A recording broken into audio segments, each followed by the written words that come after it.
적폐를 무산시키려는 적폐들의 총공세에 맞서 주권자인 국민들이 함께 힘을 합쳐 싸웁시다. 검찰 적폐 청산, 검찰개혁의 구호를 들고 촛불을 밝힙시다. 자그마한 차이를 넘어 굳게 단결하고 하나의 촛불이라도 더 밝혀서 주권자의 위대한 힘을 보여줍시다. 감사합니다. 안 될 것입니다. 기소권이 있는 공수처 설치로 온전한 검찰개혁을 이뤄내야 합니다. 구호 하나 외치겠습니다. 기소권 있는 공수처 설치로 적폐검찰 해산하라!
뒤를 둘러보십시오. 저희들이 외롭지 않습니다. 이 많은 사람들이 함께 가고 있습니다. 함께 가고 있는 이 길이 즐거운 길이기에 흥과 신명도 함께 갈 것이라 생각합니다. 그것을 적극적으로 풀어주셨습니다.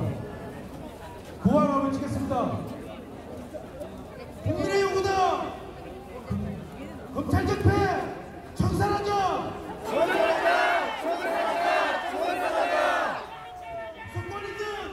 공수처 설치로 검찰 적폐 청산하자!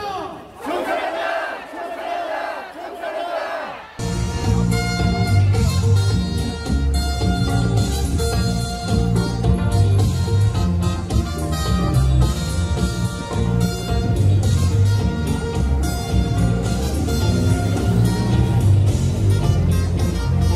싸우고 또 싸워서 지킨 위대한 민족의 역사여 싸우고 싸워라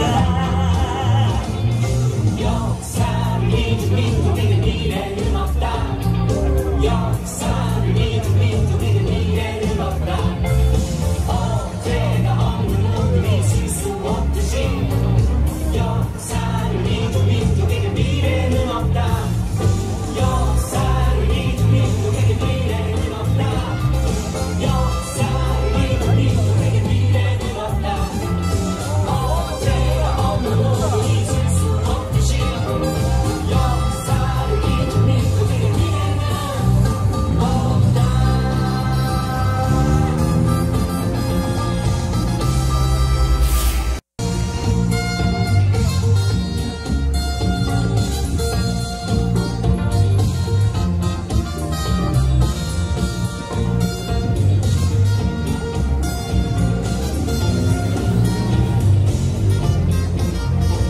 싸우고 또 싸워서 지킨 위대한 민족의 역사여 싸우고 싸워라 역사를 잊은 민족에게 미래는 없다 역사를 잊은 민족에게 미래는 없다 어제가 없는 오늘이 있을 수 없듯이 역사를 잊은 민족에게 미래는 없다 역사를 잊은 민족에게 미래는 없다 역사를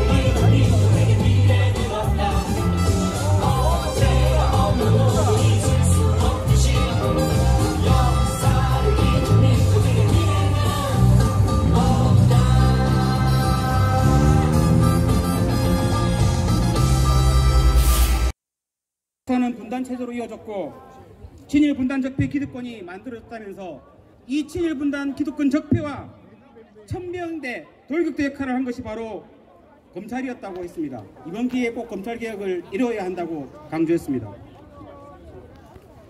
그렇습니다.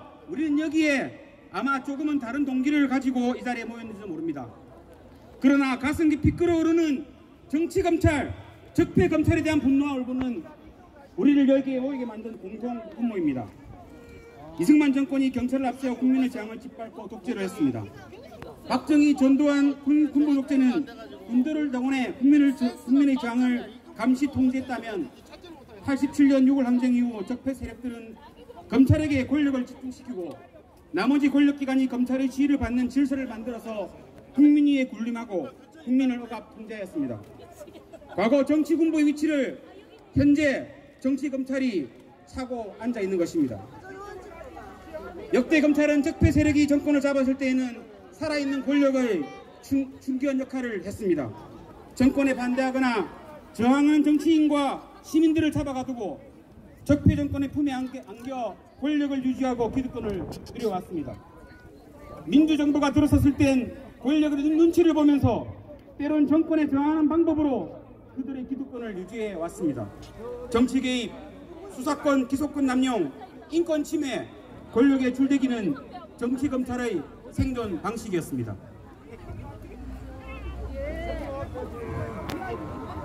이제 검찰은 주권자에 의해서 민주적으로 통제받지 않는 무소불위의 권력으로 군림하고 있습니다. 대통령과 자치단체의 장, 정치인들도 선거제도를 통해 주권자인 시민들이 직접 통제할 수 있지만 검찰은 그 어떤 통제도 없이 법 위에 군림하는 초법적인 특권을 누리고 있습니다. 이번에야말로 검찰 적폐를 청산하고 검찰개혁을 이루어야 합니다. 여기에서 물러서면 조국 장관 부인과 조국 장관을 구속하려 할 것이고 그 칼날은 다시 문재인 정부의 정화대로 향할 것이고 정권이 붕괴될 때까지 검찰의 막가파식 발악은 계속될 것입니다. 그렇기 때문에 검찰, 자유한국당, 조중동이라는 적폐 삼각동맹은 친일분단 기득권 수호, 문재인 정부의 탄핵과 붕괴, 보수정권 재창출이라는 같은 이해관계를 가지고 한 통속이 되어서 사활을 걸고 싸우고 있는 것입니다. 단호하게 맞서 모든 힘을 동원해 싸웁시다.